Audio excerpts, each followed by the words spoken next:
House Rose Garden is the scene of an unprecedented newsreel record, as President Johnson briefs reporters before delivering his State of the Union message to Congress.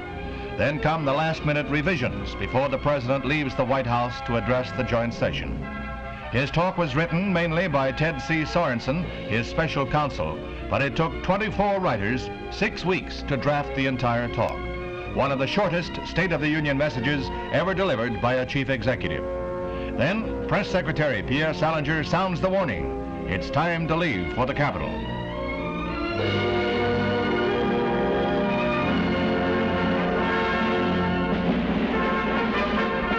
The day before he faced Congress, he discussed the speech with members of the Congress and representatives of labor and management. He also discussed the talk with Mrs. Johnson, who has often advised him on his speeches in the past.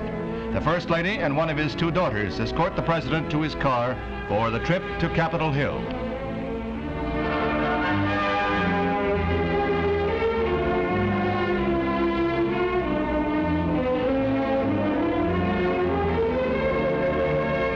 Mr. Johnson had already indicated that he would cut the national budget. However, it was not until his first State of the Union message that the President revealed that spending for the coming year would be less than $98 billion, a drop from last year of $500 million. The President receives a warm welcome from his former colleagues and from the packed galleries. On domestic issues, he called anew for civil rights and a forthright attack on unemployment.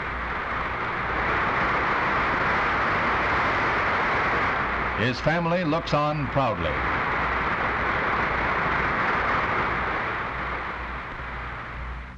And this administration today, here and now, declares unconditional war on poverty in America.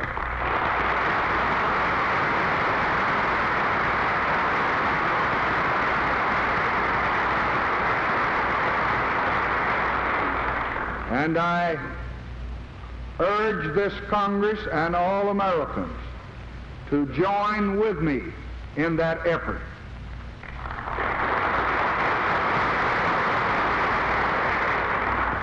Announcing a 25% cutback in the production of material for nuclear weapons, the President had a warning.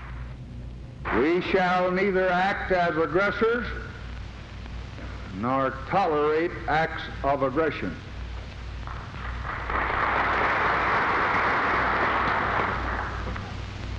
We intend to bury no one, and we do not intend to be buried.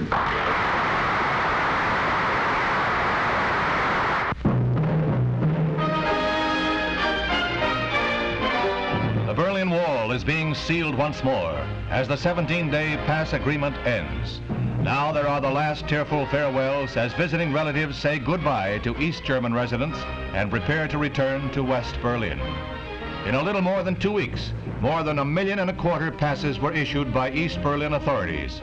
Most of those who crossed over the border were seeing sisters, brothers, mothers, and fathers for the first time since the Wall of Shame was erected in the summer of 1961.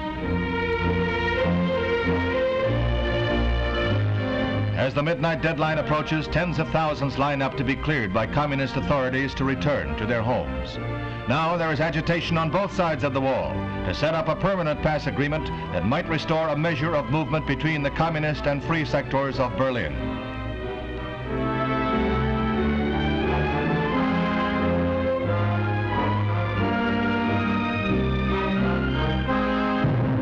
But then the barriers go up, and Berlin once more becomes a city split by the hated wall.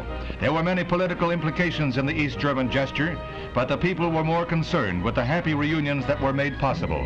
It is worthy of note that not one West Berliner expressed any desire to defect to communist rule in East Berlin.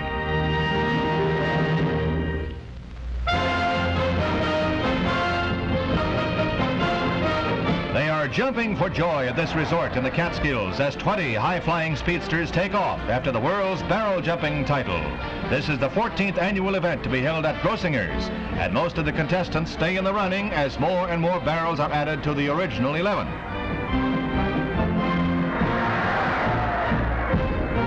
Now there are 16 in line, and that means a jump of at least 28 feet to clear them all. Alert the first aid stations.